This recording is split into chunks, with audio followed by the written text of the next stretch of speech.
नमस्कार, स्वागत आहे तुमचं माझ्या यूट्यूब चॅनलमध्ये, ज्याचं नाव आहे स्वामी भक्ती मराठी.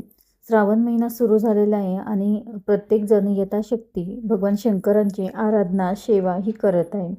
श्रावण महिन्यामध्ये आपण अनेक सेवा करत असतो, ज्यामध्ये येतात गुरुवार, नवनाथांचे पारायण या महिन्यामध्ये केले जातात. शिवलीलामृत या ग्रंथाचे पारायण केले जाते, सत्यनारायण केले जाते.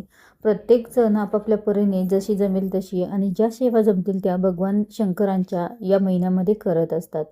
श्रावण महिना हा अतिशय पवित्र महिना मानला जातो आणि त्यामुळेच या महिन्यामध्ये आपण ज्या काही सेवा करत असतो तर त्याचे फळ हे आपल्याला नक्कीच अधिक पटीने मिळत असते. आणि त्यामुळेच या महिन्यामध्ये जितक्या शक्य होतील तितक्या सेवा आपल्याला करायच्या असतात. यासोबतच या महिन्यामध्ये आपल्याला व्यंकटेश स्तोत्रमची देखील 3 दिवसांची सेवा ही करायची आहे. तर ती कशी करावी याबद्दलचीच संपूर्ण माहिती आपण या व्हिडिओमध्ये बघणार आहोत. तर व्हिडिओ स्किप न करता संपूर्ण बघा आणि जे कोणी नवीन असेल या चॅनलवरती तर सबस्क्राईब करा. तर बघा, जी व्यंकटेश स्तोत्रमची जी सेवा आहे तर ती 21 किंवा 41 दिवसांची आहे. पण ज्यांना कोणाला 3 दिवसांची सेवा करायची इच्छा आहे तर ज्यांनी 3 दिवसांची सेवा केली आहे तर त्यांनाही अनुभव आलेला आहे. 41 दिवसांची देखील तुम्ही सेवा करू शकता, 21 दिवसांची देखील करू शकता आणि 3 दिवसांची देखील करू शकता. ज्यांना 41 दिवसांची किंवा 21 दिवसांची सेवा करणं शक्य होत नाही तर त्यांनी 3 दिवसांची 3 रात्रीची सेवा तुम्ही ही करू शकता. त्यासोबतच रविवारी पुत्रदा एकादशी आलेली आहे आणि याचंच औचित्य साधून तुम्ही 3 दिवसांची सेवा ही करू शकता. म्हणजेच एकादशीच्या दिवशी सेवा आपल्याकडून व्हायला हवी.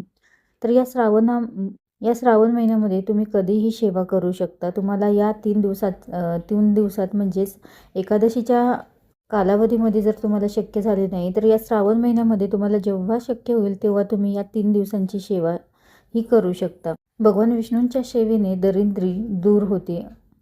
अशी ही अतिशय उच्च कोटीची सेवा कशी करावी, ही सेवा अगदी कोणीही करू शकतं. ज्यांना सेवा करण्याची इच्छा आहे तर ते देखील ही सेवा करू शकतात. असंख्य अडचणी, शारीरिक, मानसिक, आर्थिक तुमचे कष्ट जे काही आहे तर त्यासाठी तुम्ही ही सेवा करू शकता. किंवा काही अडचणी असतील तुम्हाला संतान प्राप्तीसाठी किंवा नोकरी प्राप्तीसाठी देखील तुम्ही ही सेवा करू शकता. ज्या दिवशी रात्री सेवा तुम्ही करायची तर त्या दिवशीच सकाळी केंद्रामध्ये किंवा मठामध्ये जाऊन भगवान विष्णूंच्या मंदिरामध्ये किंवा दत्तांच्या मंदिरामध्ये जाऊन नारळ आणि खडीसाखर ठेवायची आहे आणि प्रार्थना करायची आहे की मी 3 रात्रीची व्यंकटेश स्तोत्रमची सेवा करणार आहे, तर ती माझ्याकडून निर्विघ्नपणे पाडून घ्या, अशी प्रार्थना आपल्याला महाराजांना करायची आहे. तसेच मांडणी कशी करावी, तर बघा, एक चौरंग घ्यायचा आहे किंवा पाट घ्या, त्याच्यावर लाल कपडा टाकायचा आहे आणि त्यावरती बालाजींचा किंवा बाळकृष्णांची मूर्ती किंवा भगवान विष्णूंची मूर्ती किंवा फोटो असेल तर ते आपल्याला ठेवायचे आहे आणि आपल्या डाव्या बाजूला कलशाची स्थापना आपल्याला करायची आहे.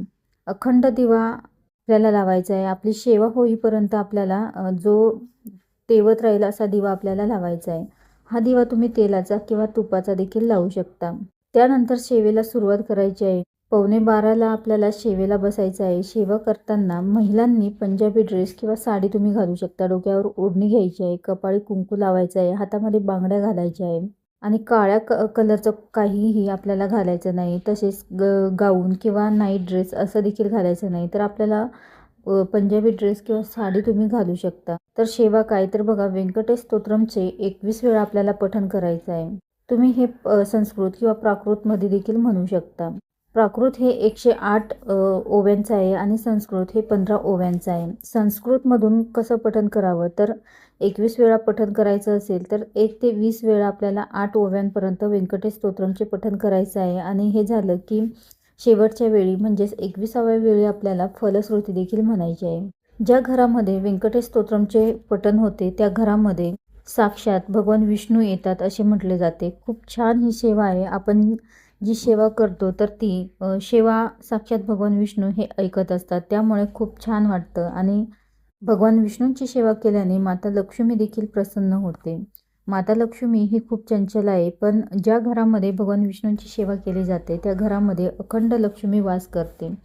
त्यामुळे रोज देखील तुम्ही नित्यपठणामध्ये देखील रोज 1 वेळा तरी व्यंकटेश स्तोत्रमची पठण ही करू शकता. तर याने तुमची आर्थिक परिस्थिती ही नक्कीच सुधारेल आणि भगवान विष्णूंची कृपा ही अखंड तुमच्यावर प्राप्त होईल. आणि या श्रावण महिन्याचं औचित्य साधून नक्कीच तुम्ही ही सेवा करा. 3 दिवस मांडणी तशीच ठेवावी आणि चौथ्या दिवशी सकाळी मांडणीला नैवेद्य दाखवून, खडीसाखरेचा नैवेद्य दाखवून तुम्ही ती मांडणी उचलू शकता किंवा पिवळी खिचडी किंवा शिराचा नैवेद्य देखील तुम्ही दाखवू शकता. त्यासोबतच तुम्ही दान देखील करू शकता. एखाद्या जोडप्याला जेवू घालू शकता तुम्ही शेवटच्या दिवशी म्हणजे चौथ्या दिवशी.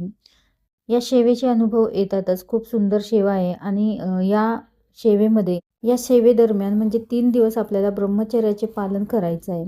त्यासोबतच 3 दिवस परअन्न देखील खाऊ नका. तर या 2 गोष्टींचे आपल्याला पालन करायचे आहे. तर नक्कीच तुम्ही या श्रावण महिन्यामध्ये किंवा या एकादशी निमित्त का होईना किंवा तुम्ही श्रावण महिन्यामध्ये कधीही 3 दिवसांची ही सेवा नक्कीच करा. तुमच्या ज्या काही अडचणी असतील, ज्या काही आर्थिक अडचणी असतील किंवा सांसारिक अडचणी असतील तर त्या नक्कीच कमी होतील.